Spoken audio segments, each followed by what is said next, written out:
Okay,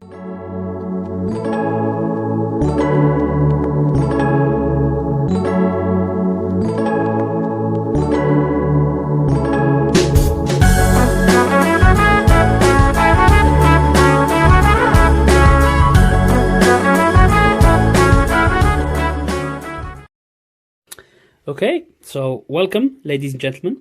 Welcome to our first lesson of the Arabic in Lockdown with Mr El Hana series. As I said before, we will be looking at doing 3 letters from the Arabic alphabet per lesson. And in doing that, we'll also look at the intonations per letter and build on that until we complete the Arabic alphabet fully. Okay, so without further ado, let's begin with the first letter. Has the same sound as the A in the Arabic alphabet, but in the English alphabet, sorry, but in Arabic is called elif, and it sounds the same as A when we're writing it, but we'll get to that. So to make it easier for our viewers, I'll write sort of how we pronounce it in English to make it easier for you to pronounce. So if we call elif here, so elif, we've got elif. Then our second letter is ba. So let's squiggly line like this with a little dot underneath, and we could call it ba. Okay, and then our third letter is ta. 2 dots and ta.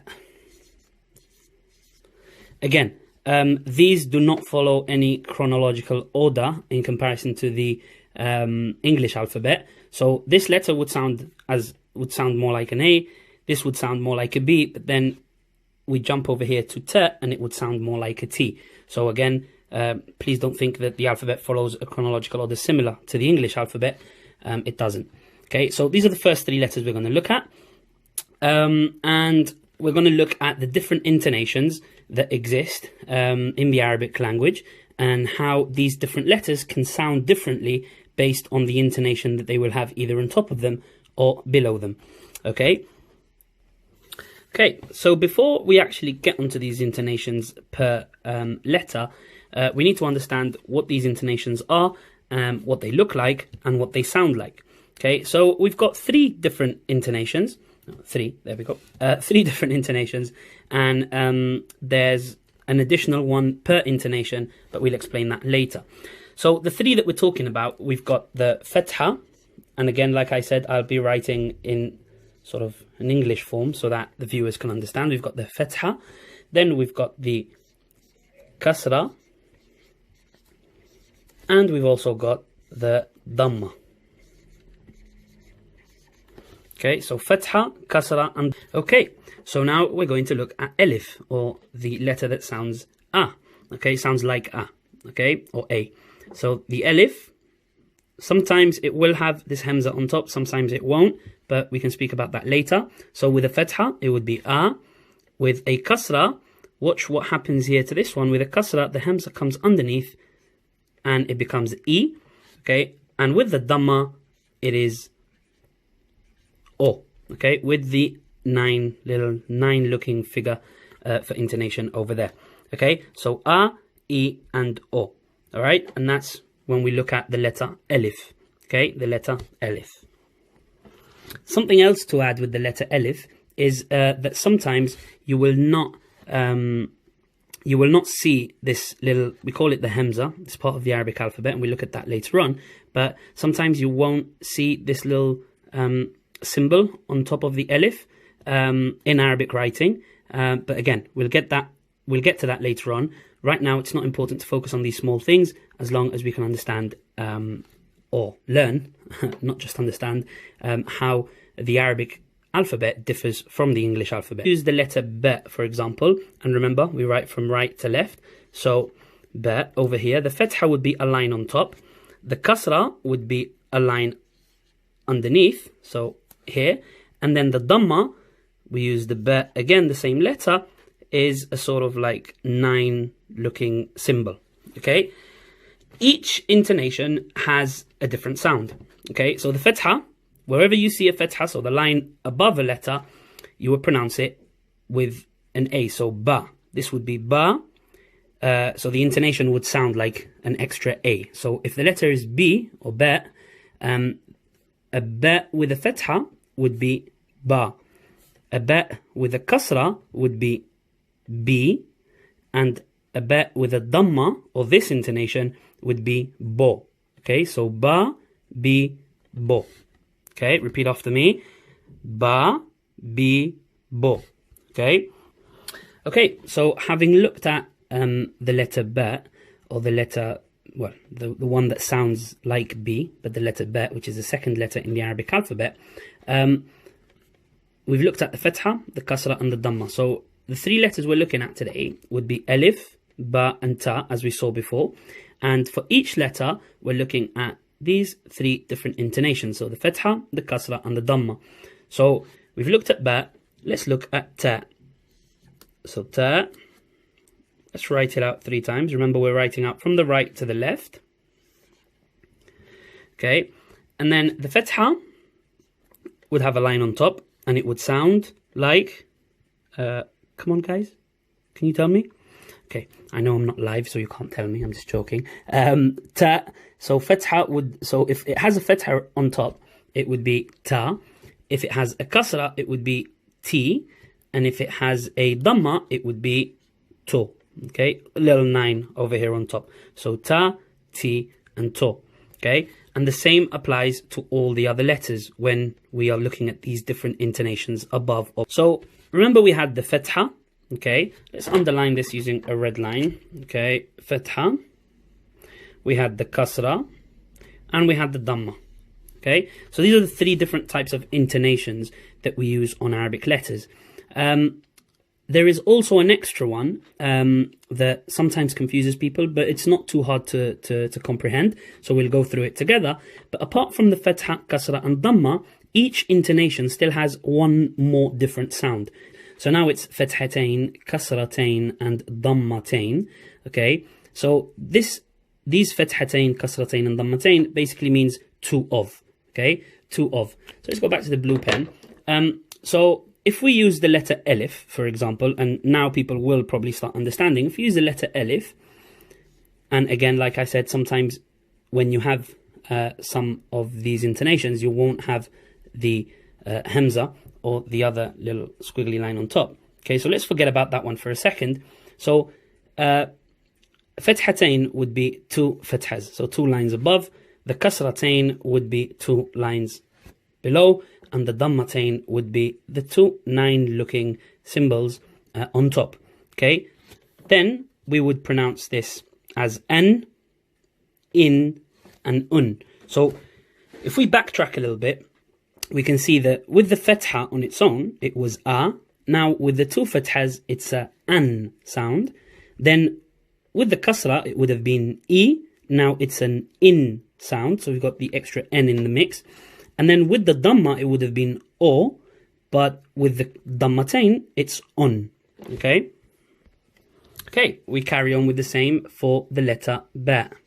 Okay, so with 2 fathas on top, then ba with 2 kasras underneath, and then ba over here with 2 dhammas on top.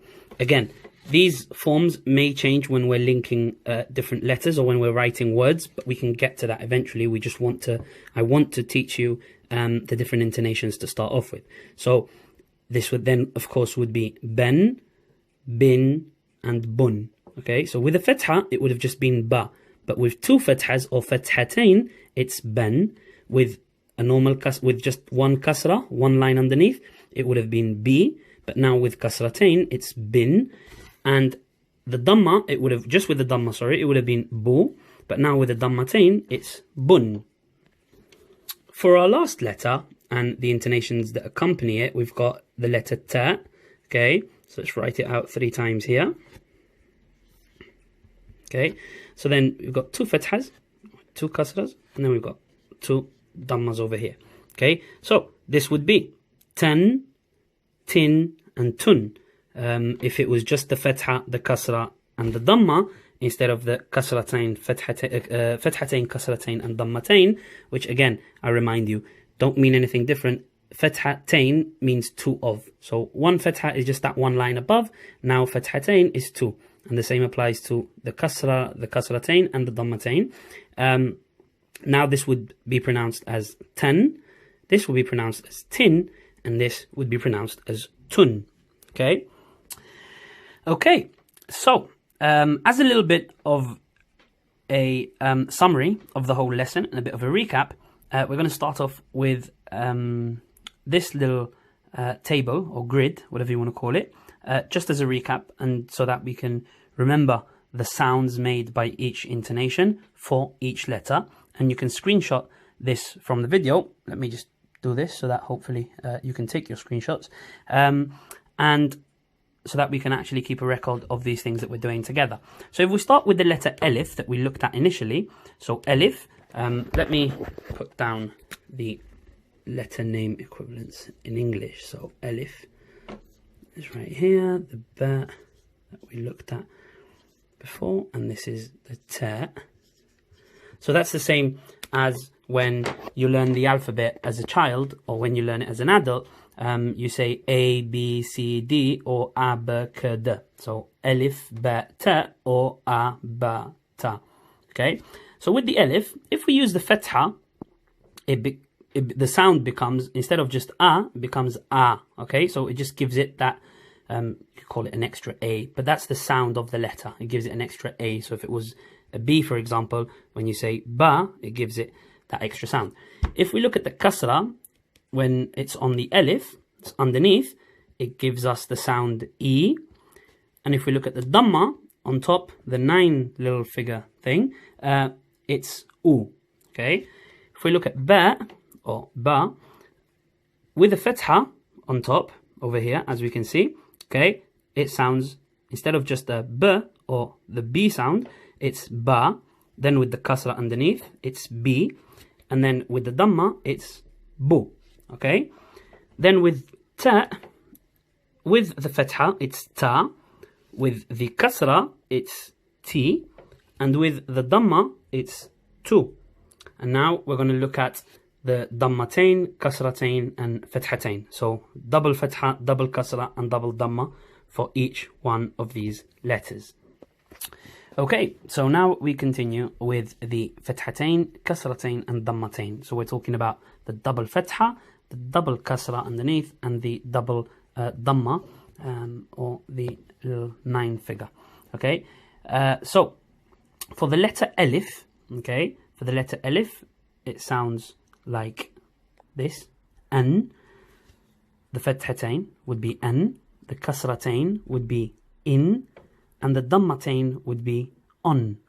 Okay, for the letter Ba, the fathatain would be ban.